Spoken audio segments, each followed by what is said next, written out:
السلام عليكم.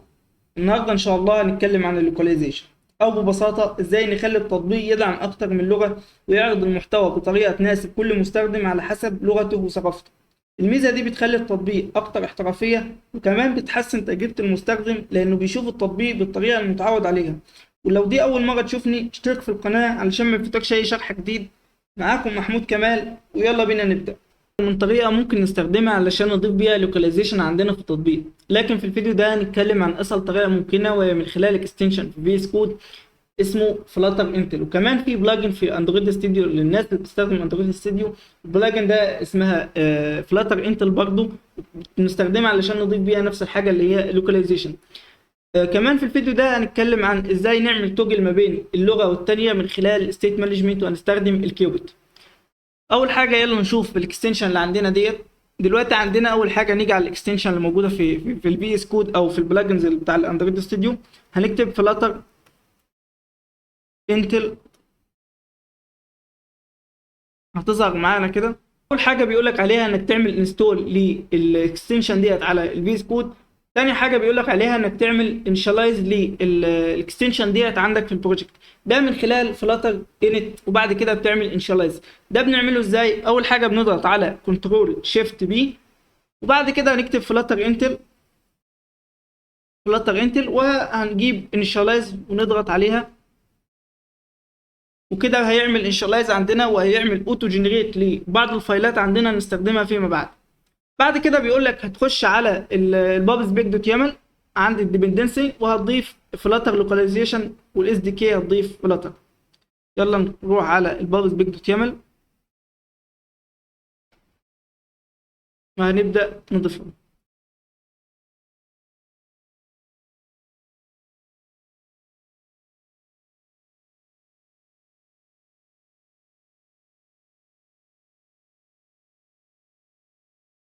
بعد كده هنعمل باب جيت. لاحظ هنا عمل لك جنريت لفولدر اسمه جنريتد، وفولدر تاني اسمه L10N. هنشوف الاكستنشن باقي الحاجات الموجوده فيه بتقول ايه. بعد كده بيقول لك هتيجي على الاب بتاعك اللي هو ماي اب مثلا، وهتخش على جزء الماتيريال اب وتضيف الحاجات ديت. احنا مهتمين نضيف ايه؟ هنضيف اللوكاليزيشنز ديليجيتس، وهنضيف السبورتد لوكالز. هناخد ده كوبي كده ونضيفه في الماتيريال اب. هنيجي عند الماتيريال اب هنا وهنضيف الحاجات دي. هتلاقيه طالب منك انك تعمل امبورت. خلاص كده عملنا امبورت مثلا للاس ديت، وبعد كده هنعمل امبورت للباكج عندنا.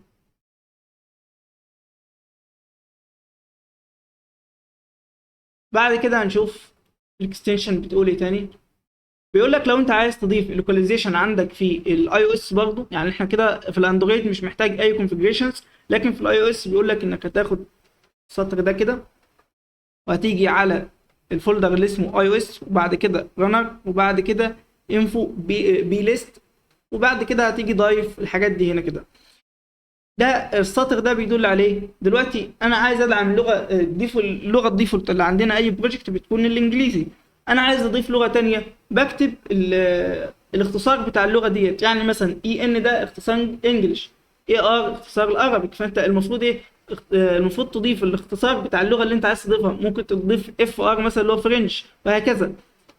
كده بتدعم مين؟ بتدعم اللوكاليزيشن باللغه ديت، باللغه اللي انت عايز تضيفها ديت عندك في الاي او اس برضه. نشوف الاكستنشن برضه ثاني بيقول ايه. بيقول لك انت لو عايز تجيب اللغه اللي انت شغال بيها دلوقتي، بتجيبها من خلال انتل دوت جيت كارنت لوكال. تمام، هنستخدمها فيما بعد، لكن بعد كده هنشوف هو بيقول لك تعمل ايه تاني. بيقول لك ان انت في الباب سبيك دوت يامل هتضيف فلاتر انتل، وهتقول ان الانيبل ديت بتساوي ترو. ده ديت بنعملها ليه يا صديقي؟ دي بنعملها علشان فيما بعد لما نضيف اي حاجه جديده، اي نصوص جديده في الفايلات اللي هي خاصه بالترجمه، هتعمل مسافه ما تعمل سيف من الفايل ده، تعمل سيف للفايل ده، هتلاقي حصل جنريت لحاجات تانية بشكل تلقائي. فانا دلوقتي هنشوفها مع بعض. دلوقتي هاخدها اضيفها في الباب سبيك دوت يامل زي كده مثلا. بعد ما ضفتها في الباب سبيك دوت يامل، يلا بينا بقى نشوف احنا هنعمل ايه. اعتقد الاكستنشن ما فيهوش اي حاجه تانية. بس كده نشوف بقى الكود بتاعنا. دلوقتي انا عندي في الماتيريال اب عندي حاجه اسمها الهوم سكرين. الهوم سكرين ديت هتلاقي ان كل اللي موجود فيها هو سكافولد في ادبار مثلا تايتل اسمه لوكاليزيشن ان فلاتر وهكذا، مفيش اي حاجه تانية. دلوقتي علشان احنا نستخدم اللوكاليزيشن، انت لو ضفت تكست، انا دلوقتي مثلا هاجي اضيف هنا تكست معين، اقول له تكست مثلا، هضيف كلمه هلو، ممكن اقول له ان الستايل بتاعها،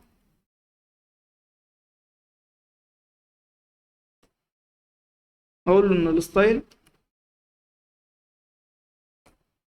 تكست ستايل مثلا علشان الكلمه تكون واضحه شويه.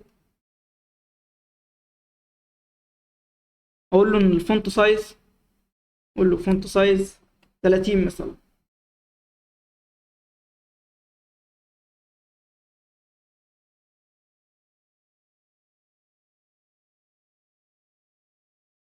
كلمة هلو ظهرت عندي دلوقتي، انا التكست ده انا كاتبه بايدي، فالمفروض ان كده هيفضل دايما مكتوب كلمة هلو.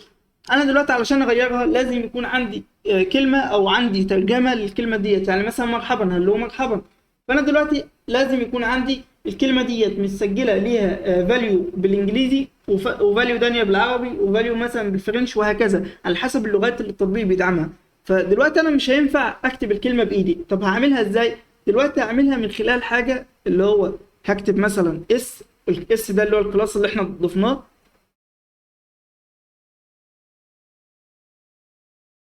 تقول له اس، طبعا هنعمل امبورت الكلاس ده، تقول له اس دوت كارنت، وبعد دوت كارنت ديت المفروض بتعمل ايه؟ دوت بيجي لك كل الكلمات اللي انت ضايفها، كل الحاجات اللي انت تقدر تترجمها هنا. طبعا احنا علشان مش ضايفين اي حاجه فمفيش حاجه ظاهره. فدلوقتي حاجتين حصل لهم اوتو جنريت، اللي هو فولدر اسمه جنريتد وفولدر تاني اسمه ال10 ان. هنيجي على ال10 ان ده بيكون الديفولت بتاعه بيكون فيه فايل واحد، الفايل ده اسمه انتل اي ان دوت اي ار بي. الاي ار بي ديت ملفات شبه الجيسون بتخزن البيانات بصفه الجيسون مثلا، وديت بيكون بتخزن فيها البيانات على هيئه ايه؟ بتخزن فيها البيانات على هيئه كي وفاليو. فانا دلوقتي هاجي مثلا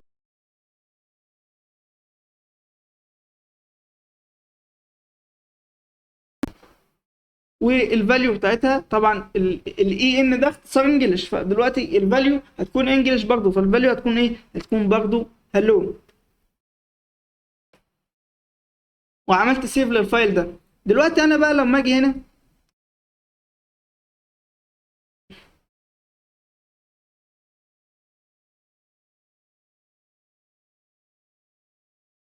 دلوقتي انا بقى لما اجي هنا اكتب اس دوت كارنت مثلا دوت، هلاقي ان كلمه هلو ظهرت لي، كلمه هلو ظهرت لي. فانا دلوقتي ايه؟ لو عملت ريستارت للتطبيق هتظهر لي برضو كلمه هلو.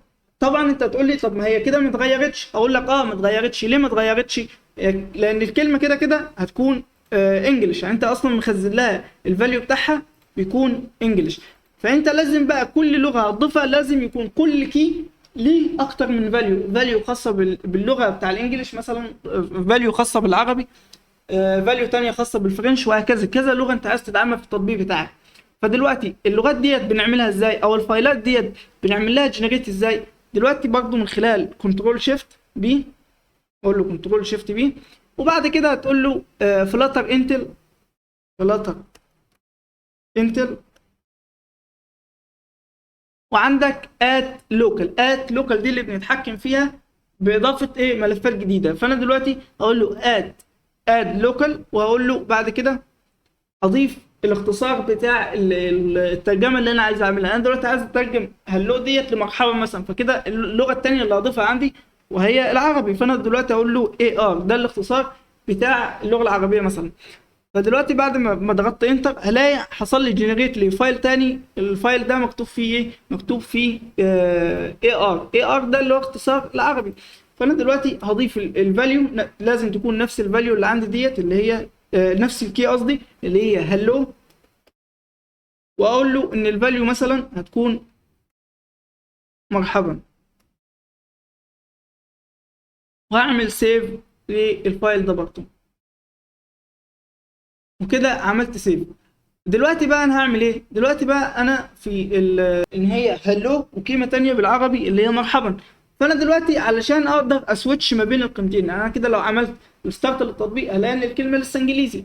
فانا دلوقتي عايز اسويتش ما بين الحاجتين، هاجي على الماتيريال اب. في الماتيريال اب عندي حاجه اسمها لوكال، عندي حاجه اسمها لوكال. اللوكال ديت بضيف فيها الاختصار بتاع اللغه اللي انا عايزها، يعني بضيف اختصار وهو السترنج مثلا، زي مثلا ان انا اضيف اي ان او اي ار او اي حاجه زي كده. يعني انا دلوقتي مثلا بفرض ان انا اضيف ايه، اي ان، فكده اللغه هتكون انجلش زي ما هي. اقول له اي ان وهعمل ريستارت للتطبيق مثلا،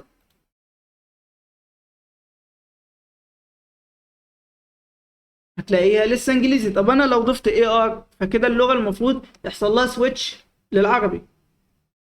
لاحظت ان حصل سويتش العربي وهي مرحبا. هتلاحظ بقى حاجة تانية ان الابر الكلمة فيه بدل ما كانت بتتكتب كانجليزي من الشمال لليمين، اصبحت برضو الدايركشناليتي بتاعتها اتغيرت، بقت من اليمين للشمال. فكده ده برضو حاجة لازم نعمل حسابنا عليها. يعني مثلا دلوقتي انا هضيف ايه، هاخد الكلمة ديت اللي هي اللوكاليزيشن ان فلاتر ديت وهضيفها. هضيفها فين؟ هضيفها في الفايلات اللي عندي ديت مثلا. اقول له هنا ان انا هضيف كي اسمها مثلا لوكاليزيشن.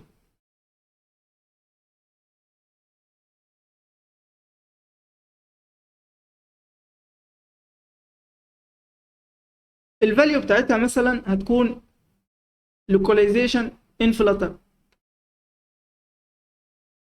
ده كده الفاليو بالنسبة للغة الإنجليزية. هاخد ده برضو كده، اخدها كوبي على طول كده. كده عملت لها سيف في الفايل ده، اخدها هنا كوبي.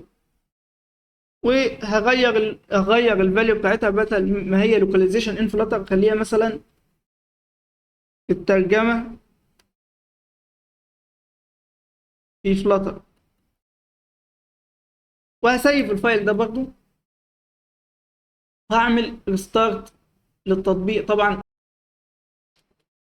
دلوقتي بقى المفروض ان انا انده على الايه، على الكي ديت. طب هل انا بيكون عندي اكسس بشكل مباشر عليها؟ لا.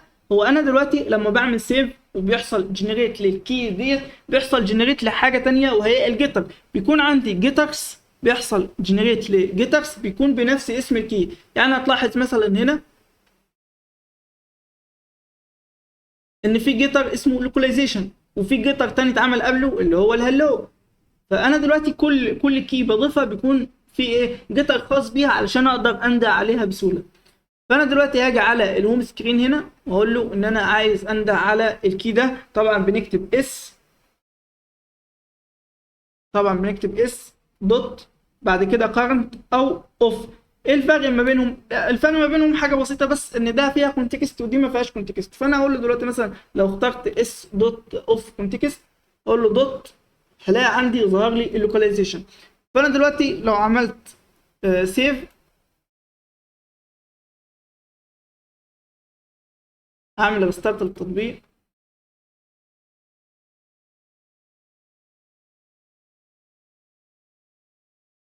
هلاحظ ان الترجمه اختلفت، بدل ما كانت لوكاليزيشن ان فلاتر اصبحت باللغه العربيه اللي هي الترجمه في فلاتر، وهكذا. يعني انا دلوقتي بندى على الكي او بندى على الجيتر ده من خلال ان انا بكتب اس دوت اوف دوت اوف كونتكست دوت اسم الكي ده او اسم الجيتر ده، او من خلال الاس دوت كارنت دوت اسم الكي ده او اسم الجيتر ده.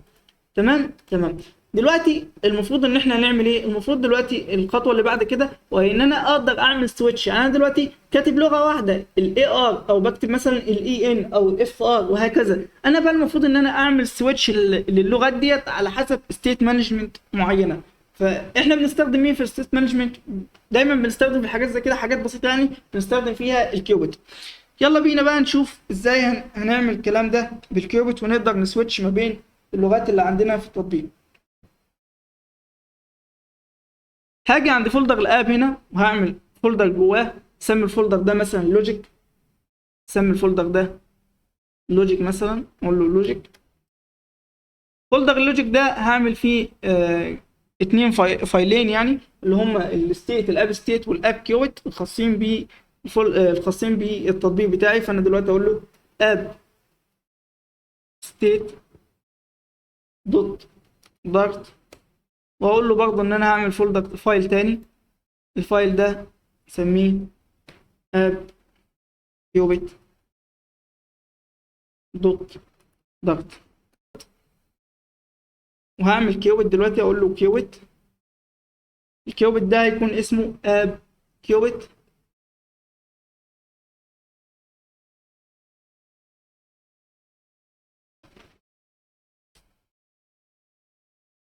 وهاجي دلوقتي عند الستيت. طبعا هعمل امبورت للكيوبيت ده. انا اصلا مش ضايف الكيوبيت، فلحظه نضيف الكيوبيت. اقول له فلاتر بلوك،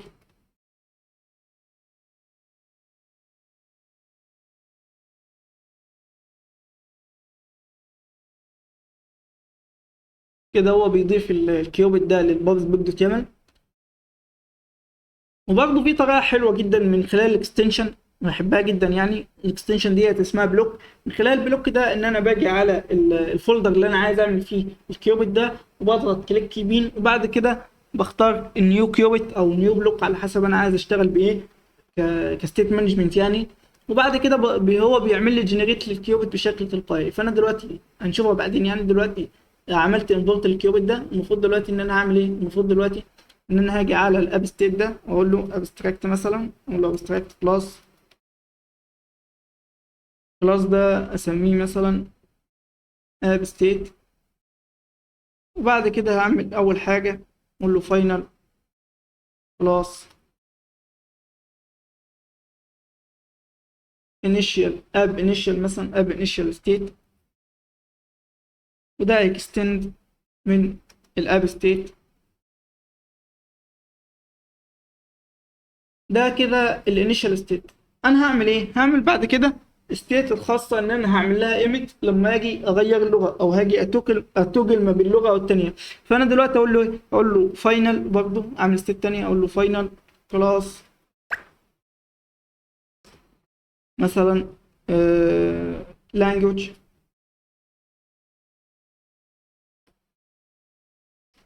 سيلكتد مثلا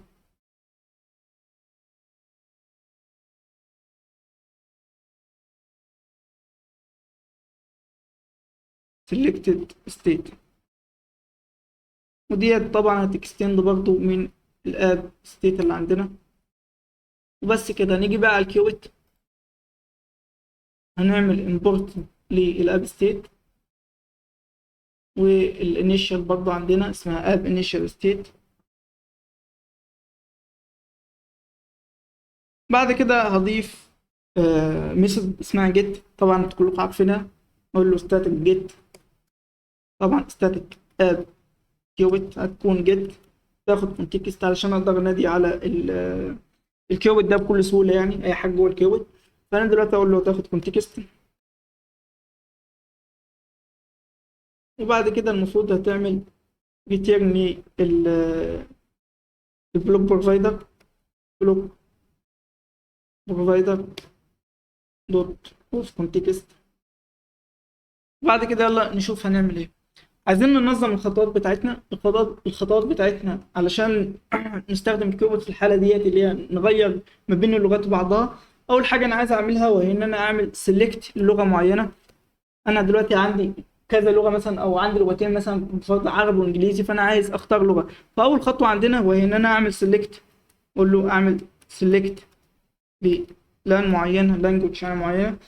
تاني حاجه وهي ان انا عايز اعمل ايه؟ تاني حاجه ان انا عايز اعمل جيت للغه ديت. انا دلوقتي جبت لغه معينه، او جبت سترينج معين اللي بيدل على الاختصار ده. يعني مثلا انا دلوقتي عندي في الاب ستيت، عندي قصدي في الماي اب مثلا، عندي هنا في الماتيريال اب اي ار ده سترينج بسيط، اختصار للغه اللي عندنا اللي هي العربي. فانا دلوقتي عايز اعمل جيت لمين؟ للاختصار ده او للسترينج ده. فانا دلوقتي اقول له في الكيورد ان انت، انا حاجه هعملها بعد ما عملت السلكت ديت، هعمل جيت لللان ديت، لانجوج ديت. وتالت حاجه بقى ان انا عايز اعملها ان انا عايز اسيف اللغه اللي انا اخترتها، بحيث لما افتح الابلكيشن بعد كده الاقي ان التطبيق شغال بنفس اللغه اللي انا اخترتها في المره الاولى. يبقى تالت حاجه وهي ان انا اعمل سيف اعمل سيف لللان ديت. تمام تمام. يلا بينا نبدا. اول حاجه بقى انا عايز اعملها ان انا اعمل لغه. فاللغات ديت ثابته، هل اللغات ديت ممكن تتغير مع الوقت؟ لا، انا ممكن اضيف صح لكن مش هتغير. فانا علشان كده بحب استخدم حاجه بسيطه، وهي ان انا اعمل انم يخزن كل القيم اللي انا ممكن استخدمها. الانم ده طبعا عارفين ان ده داتا تايب بتخزن قيم معينه. القيم ديت بتكون ثابته، اقدر استخدمها في اي كونديشنز بكل سهوله. فانا دلوقتي الانم ده مثلا اقول له الانم ده اسميه language state.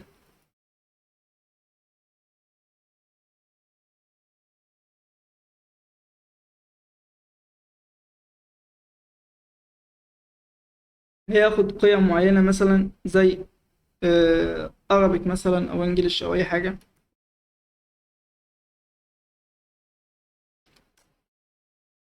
مثلا انجلش.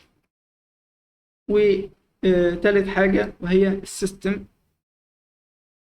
لو انا دلوقتي السيستم ده بيساعدني ان انا لو عايز اشتغل على لغه الجهاز، انا دلوقتي بفضل ان انا اشتغل الجهاز بتاعي يكون شغال كل التطبيقات باللغه الانجليزيه. فديت حاجه مفيده جدا ان انا اخلي التطبيق يشتغل باللغه بتاعه الجهاز لو اليوزر عايز كده. فانا اقول له السيستم برضه. يبقى انا كده عندي ثلاث قيم، القيمه الاولى وهي العربي، القيمه الثانيه وهي الانجليزي، القيمه الثالثه ان انا اشتغل بالسيستم ديفولت. تمام تمام. فانا دلوقتي هعمل اول حاجه وهي هعمل الميثود الخاصه بمين؟ الميثود الخاصه بالسلكت لانجوج. فهقول له هنا future void. هعمل ميثود مثلا select language. هتاخد مني ايه؟ طبعا انا عندي ثلاث قيم اقدر اتحكم فيهم في اللغه. الثلاث قيم دول بيكونوا النوع بتاعهم او هم انام من اللانجوج ستيت. فانا اقول له دلوقتي انا هبعت لك لما اجي اغير لغه معينه او اختار لغه معينه، هبعت لك ايه؟ هبعت لك لانجوج ستيت. فهتكون مثلا ايه؟ هتكون لانجوج ستيت، واقول له لان مثلا، او خليها على طول كامله لانجوج. بعد كده طبعا هعمل async علشان هي future. هقول له دلوقتي انا دلوقتي لازم في البدايه يكون عندي لغه ابدا بيها. انا دلوقتي اول ما بفتح الابلكيشن هيكون اللغه ايه؟ عربي ولا انجليزي ولا فرنش ولا هي اللغه الخاص بالجهاز؟ فانا الافضل ان انا اخلي التطبيق في البدايه، في اول مره اليوزر يفتح فيها التطبيق، يفتح التطبيق على اللغه بتاعه السيستم او اللغه بتاعه الموبايل بتاعه. فانا دلوقتي هعمل مثلا هنا current language مثلا. فاقول له مثلا language state. هعمل variable مثلا يكون current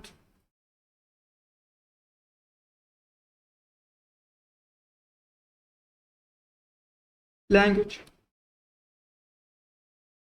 وده هديله القيمه الخاصه بالسيستم. انا ممكن اديله قيمه عربي او اديها الانجليزي، بس انا بفضل ان انا اخليه في البدايه يشتغل باللغه اللي شغال بيها الموبايل بتاعه. فانا اقول له دلوقتي اقول له language state dot system.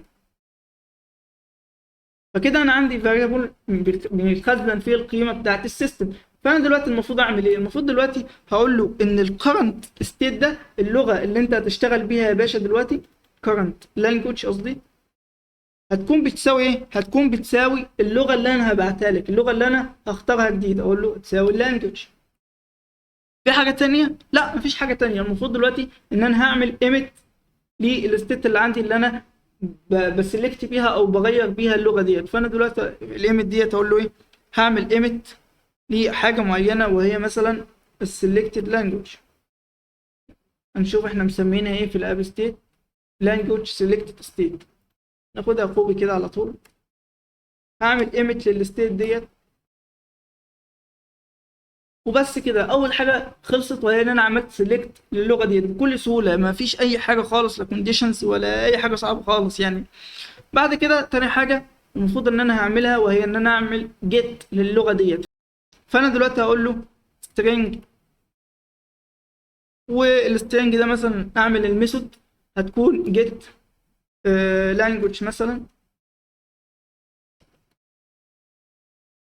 اقول له جيت لانجوج. الميثود ديت كل اللي فيها بترجع لي سترينج معين. السترينج ده بيكون مثلا اي ار، بيكون مثلا اي ان، بيكون مثلا اي لغه تانية على حسب اللغات اللي انا بحددها. انا دلوقتي عندي 3 حاجات اقدر اتحكم بيهم، وهو العربي والانجليزي والسيستم. فانا دلوقتي هقول له ايه؟ هقول له دلوقتي انت عايز تعمل ريتيرن للغه معينه. فانا دلوقتي هعمل ايه؟ سويتش. اقول له بكل بساطه اعمل لك سويتش حلو كده، سويتش ستيتمنت. هبعت لك ايه يا باشا؟ هبعت لك الكرنت ستيت اللي عندي. اقول له هبعت لك الكرنت لانجوج.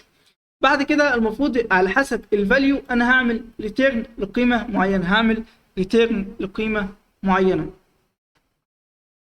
فانا دلوقتي اقول له انت اول حاجه عندك، اول حاله عندك مثلا، وهي ان اللانجوج ديت او اللانجوج ستيت ديت تكون ايه؟ تكون تكون ايه؟ عربي مثلا. فانا اقول له دلوقتي اللانجوج ستيت الفاليو هتكون لانجوج ستيت دوت عربي.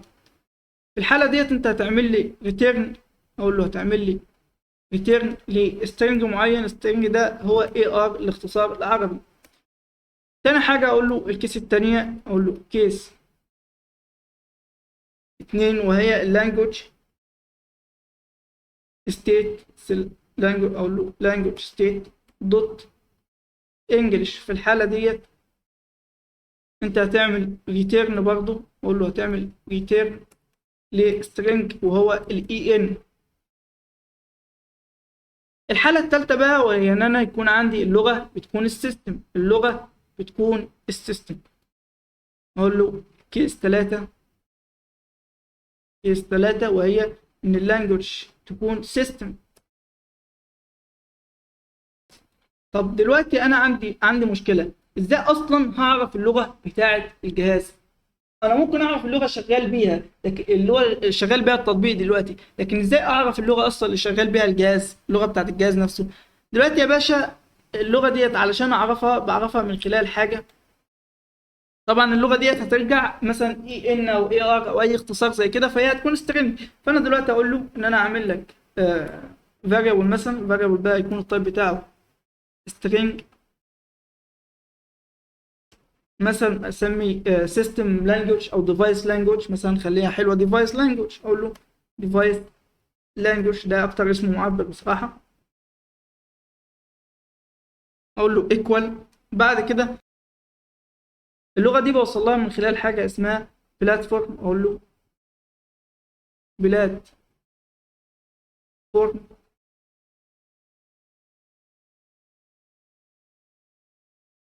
dispatcher دوت انستنس دوت لوكال دوت.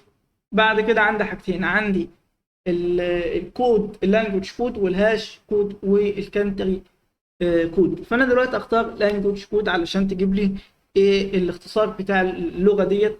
يعني دلوقتي انا جبت عملت ايه؟ عملت سترينج فاريبل نوع سترينج دلوقتي اسمه ديفايس لانجوج. ده المفروض اخزن فيه القيمه بتاعه اللغه اللي شغال بيها التطبيق. بجيب اللغه ديت اصلا ازاي؟ من خلال حاجه اسمها بلاتفورم ديسبيتشر، وبعد كده دوت انستنس دوت لوكال دوت لانجوج كود. دلوقتي انا بقى في حاله ان كان الكيس بتاعتي سيستم، يعني اللغه اللي انا هبعتها او اللغه اللي انا هبدا بيها التطبيق لاول مره انها سيستم، ففي الحاله ديت اقول له ايه؟ اقول له هتعمل ريتيرن. اقول له هتعمل ريتيرن للديفايس لانجوج ديت. وبس كده. انا دلوقتي كده عملت ايه؟ عملت اول حاجتين. عملت اول حاجه اللي هي ان انا اخترت لغه معينه. تاني حاجه ان انا هجيب اللغه ديت، ان انا هجيب اللغه ديت. طب يلا بينا نجرب قبل ما نعمل السيف للغه ديت. دلوقتي هاجي على الماتيريال اب. هاجي هنا عند الماتيريال اب وهعمل لها جراب بالبلوك بيلدر، طبعا بلوك بروفايدر. فانا دلوقتي هاجي هنا اقول له ان انا عندي اب كيوبت، وده في اللي هو الكيوبت اللي انا استدعي منه ستيت معينه. فانا اقول له اب كيوبت. وبعد كده دلوقتي هعمل للماتيريال اب راب بالبلوك بيلدر عشان يغير الحاجه ديت. فانا اقول له البلوك بيلدر هيكون طبعا بالاب ستيت، الاب كيوبت والاب ستيت.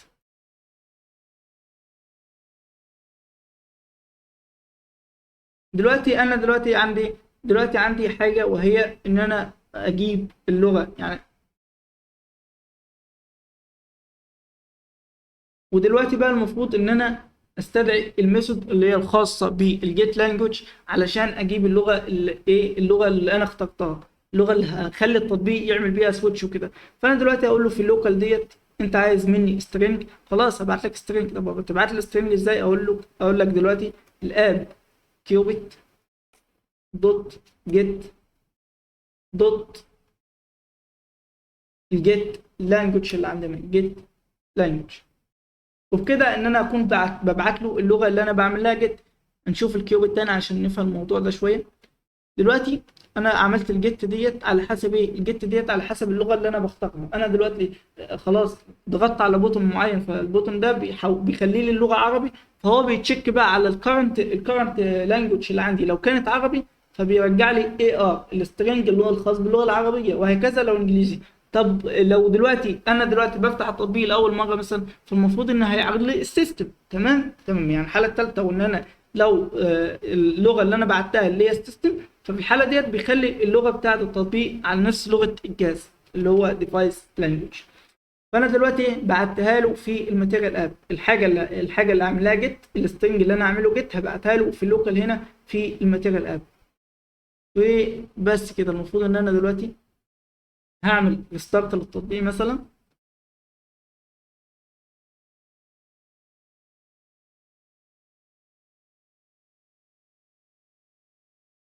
دلوقتي هتلاقي ان اللغه ايه، اللغه انجليزي، لان ده الديفولت بتاعي. يعني ده الديفولت بتاعي بيكون انجليزي. الديفولت انجليزي ده في كل الايميليتورز. يعني اي ايميليتور بتلاقي ان الديفولت فيه بيكون انجليزي. فاول حاجه دلوقتي ان انا هاجي هنا عند الهوم سكرين ديت، هاجي عند السكافولد مثلا، هاجي هنا مثلا في بعد التكست مثلا، ممكن اضيف بوتون معين مثلا. فانا اقول له دلوقتي ان انا عايز اضيف elevated بوتون الاون بريز. وبعد كده في مثلا شيلد ده احط. وبعد كده اضيف تكست مثلا، اقول له التكست ده هيكون مثلا عربي.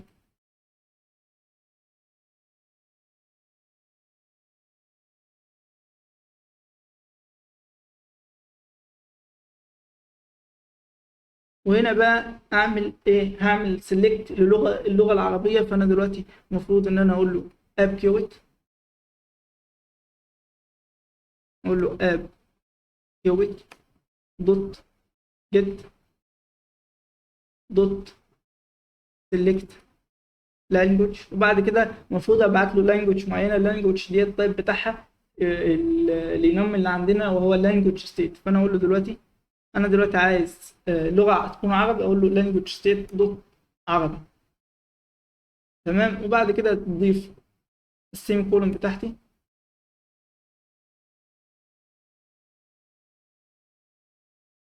وبس كده. يعني انت دلوقتي اللغه عندك دلوقتي عندك ايه، عندك زرار هنا بيقول لك ان انت لو ضغطت عليه، تعال نعمل مثلا سايز بوكس كده. قول له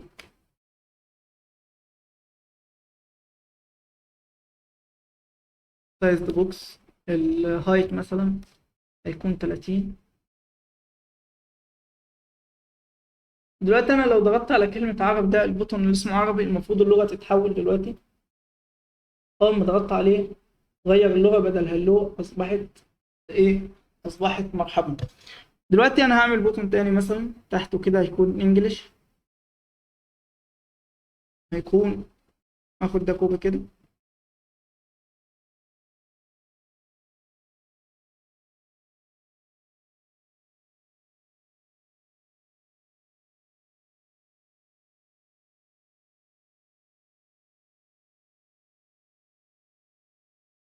وطبعا هبعت له في السلكت لانجوج، اقول له ان انت هتعمل دلوقتي تختار اللغه الانجليزيه.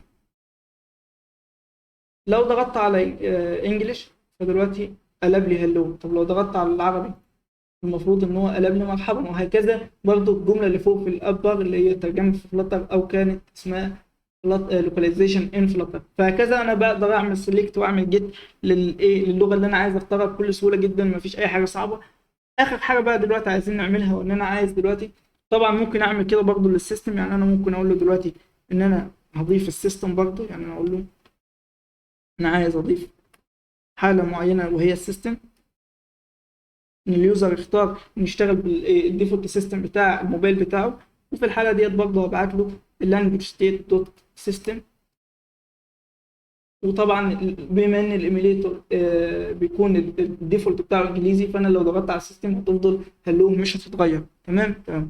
دلوقتي اخر خطوه بقى عندنا في الكيورد ده، وان انا دلوقتي عايز اعمل ايه؟ عايز اعمل سيف للغه ديت، بحيث ان انا اول ما افتح التطبيق ما يكونش انجليزي، لان الديفولت عارفين انجليزي. فانا مش عايز الديفولت هو اللي موجود، لا انا عايز الحاجه اللي اخترتها هي اللي تكون موجوده. تمام تمام.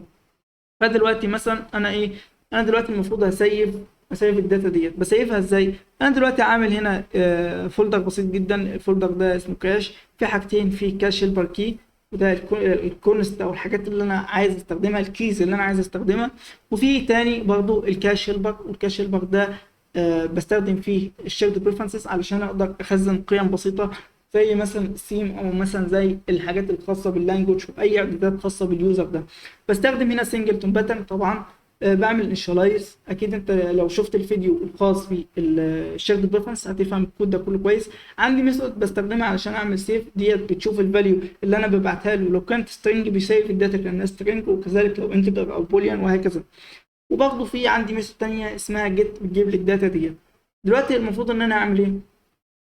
المفروض دلوقتي ان انا هاجي عند الكيوبيت ديت، هاجي عند السلكت لانجوج، الميثود اللي انا عملتها. انا دلوقتي اخترت لغه معينه، والمفروض اللغه ديت بعد ما اخترتها المفروض اسيفها. فانا دلوقتي اقول له ايه؟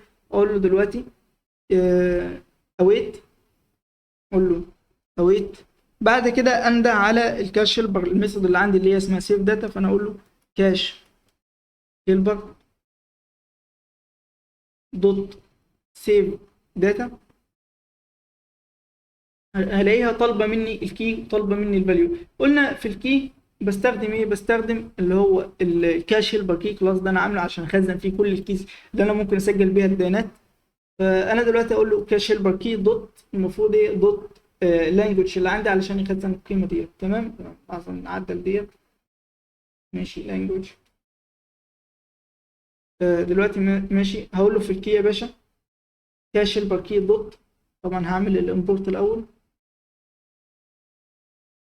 دوت عندي اللانجوج والسيم. طبعا انت اللانجوج والسيم الاثنين بتستخدمهم في الاب كيوت، علشان هو ده يعني افضل مكان ممكن بصراحه. يعني تجمع الاثنين، اللي هو تستخدم الحاجات الخاصه بالسيم والحاجات الخاصه باللانجوج، وتخزنهم في كيوبت واحد. والكيوبت ده تعمل له راب فوق الماتيريال اب، وما تعملش مالتي بلوك بروفايدر نهائي. فانا دلوقتي اقول له كاش هيلبر دوت كاش هيلبر كي دوت لانجوج، والفاليو بتاعتي اللي انا بعتها لك يا باشا هتكون عبارة عن إيه؟ هتكون عبارة عن الكرنت لانجوج، اللغة اللي أنا أشتغل بيها دلوقتي، اللغة اللي أنا جبتها. أقول له أبعت لك الفاليو إنها تكون الكرنت لانجوج دوت نيم. الاسم بتاع الكرنت لانجوج اللي هو بيكون سيستم، أو بيكون مثلا عربي، أو يكون إنجليزي، وهكذا. كده أنا سيفت الداتا. المفروض بقى إن أنا أعمل إيه؟ المفروض بعد ما سيفت الداتا إن أنا أول ما أفتح الأبلكيشن يكون عندي ميثود معينة. الميثود ديت بتجيب لي الداتا اللي متسيفه. فانا دلوقتي هعمل ميثود تانية مثلا، الميثود ديت هسميها مثلا لود لانجوج. فانا دلوقتي اقول له future of void. الميثود ديت ممكن نعملها برايفت. اقول له مثلا لود لانجوج،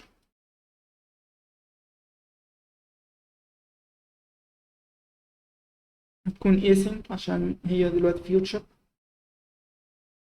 ايه بقى اللي انا بعمله هنا؟ اول حاجه ان انا بجيب الداتا اللي انا سيفتها. الداتا اللي انا سيفتها ديت، فانا دلوقتي بسيف ايه؟ بسيف سترينج مثلا. فانا دلوقتي اقول له داتا طبعا اللي انا بسيفها هنا بسيفها سترينج. فانا دلوقتي اقول له ان انا دلوقتي عايز سترينج مثلا. اقول له سترينج، ممكن اخليها نونابل علشان انا لو بفتح الابلكيشن لاول مره هي الكي اصلا ديت ما بتكونش موجوده، مش بيكون ما فيهاش داتا، لا هي اصلا لو بصت على الابلكيشن لاول مره فهي الكي بيكون لسه ما انشاتهاش، ما حصلهاش كريت، ما بتكونش موجوده، فالمفروض ان هي اعملها نون. فانا دلوقتي اقول له ان السترنج ده يكون نونابل، اعمل فاريبل معين، الفاريبل ده مثلا اسميه سيف لانجوج مثلا، اقول له سيف لانجوج، واقول له دلوقتي equal await الداتا اللي هي جايه من ايه، جايه من اللي اتخزنت في الكي ده. انا دلوقتي علشان بخزن بقول ايه دوت سيف داتا، اللي هو الكي اللي هو اللي انا عامله ده في الكاش هيلبر، ان انا عامل ميثود اسمها سيف داتا. طب انا دلوقتي لو عايز اعمل ايه، لو عايز اعمل جيت، فانا دلوقتي عندي ميثود تانية اسمها جيت داتا، فانا اقول له دلوقتي كاش هيلبر، اقول له كاش هيلبر دوت جيت داتا.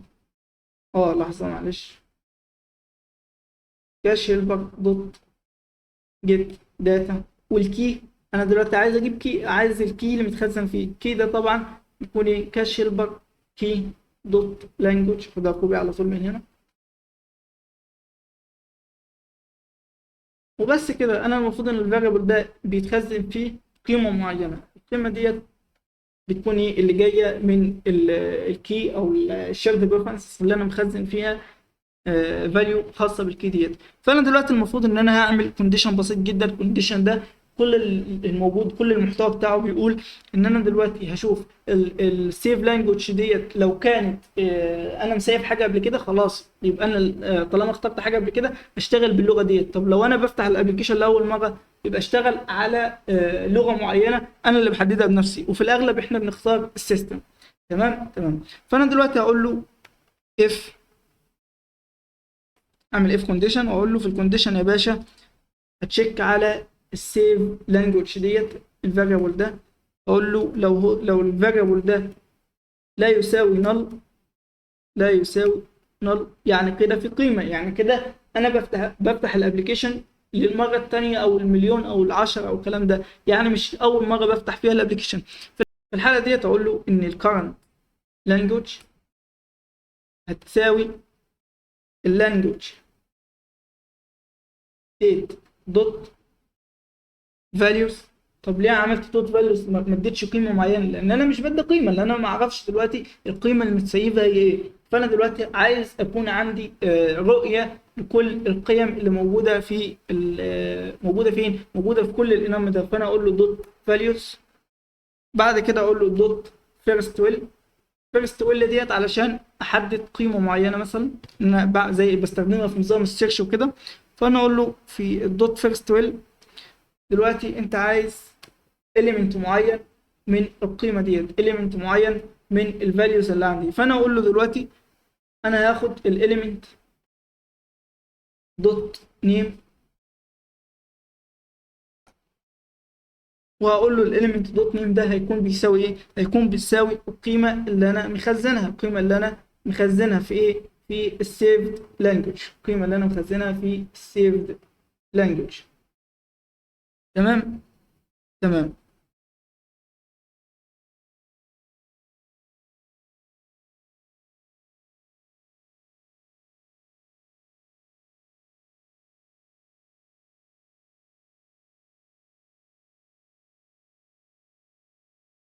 هو ليه مديني هنا بسبب ان انا عامل ايكوال، المفروض ايكوال لان انا بعمل كونديشن معين. تمام.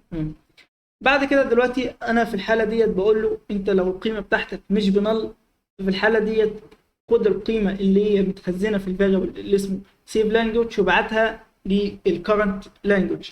طب في عندي حاله تانية وهي الاور إلس. طب لو لا، في الحاله ديت لو لا يبقى انا المفروض هسيف قيمه معينه، القيمه ديت اللي هشتغل بيها وهي اللانجوج، اللي هي اللانجوج خاصه بالموبايل نفسه اللي هي السيستم. فانا اقول له دلوقتي في الحاله ديت هستخدم اللانجوج ستيت، او اللانجوج قصدي اللانجوج ستيت دوت سيستم. فانا دلوقتي بقول له ايه يا باشا، بقول له دلوقتي علشان بس مختصر الكلام، بقول له دلوقتي ان انا هجيب الداتا اللي بتسيبها ديت وهخزنها في فاريبل معين، وهتشيك على الفاريبل ده. لو كان الفاريبل ده مش بنل يعني كده التطبيق ده اتفتح قبل كده، ففي الحاله ديت باخد القيمه اللي اخر قيمه اليوزر اشتغل بيها، يعني اخر لغه اليوزر كان مختارها في الابلكيشن، وبقى افتح بيها الابلكيشن ده. طب لو لا يا باشا، لو لا في الحاله ديت بشتغل خلي الجهاز او بخلي التطبيق ده يفتح على اللغه اللي شغال بيها الجهاز. دلوقتي بقى انا عايز انده على ديت، انده على الميثود اللي هي اسمها لود لانجوج. انده عليها فين؟ انده عليها في الانيشال ستيت. انا اقول له دلوقتي انده عليها هنا وبس كده. المفروض بقى ان انا اروح على المين واشوف كلام على ايه. دلوقتي في المين المفروض ان انا بعمل ايه؟ المفروض ان انا دلوقتي بعمل انيشاليز للكاش هيلبر. انا هشوف الكاش هيلبر دلوقتي. الكاش هيلبر ده عاملين انت، عاملين ميثود اسمها انت ديت بستخدمها علشان اعمل انيشاليز للكاش هيلبر، علشان اقدر يكون معايا انستنس معين، الانستنس ده اقدر استخدم بيه او يكون معايا كل الداتا اللي متسيبه، اقدر اتحكم بيها واقدر يكون معايا جيتر ليها واكسس عليها في كل الابلكيشن في البدايه، اللي هو علشان كده بستدعيها في المين. فبقول له هنا طبعا هعملها اسync، لان انا دلوقتي ممكن ياخد وقت في مرحله الانشلايز، فدلوقتي بعمل له اسync، وبعد كده بقول له اويت، وبعد كده بقول له كاش هيلبر دوت انت. يلا بينا نعمل ستارت للتطبيق ده نشوف كلام عليه.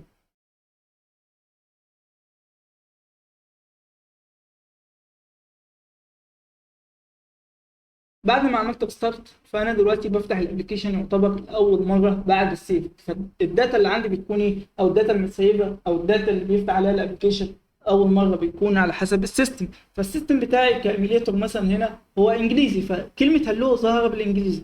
انا دلوقتي مثلا اختار عربي، فانا دلوقتي عملت سويتش للغه العربيه. المفروض بقى ان انا هفتح الابلكيشن ده للمره الثانيه، وهي ان انا اعمل ريستارت دلوقتي.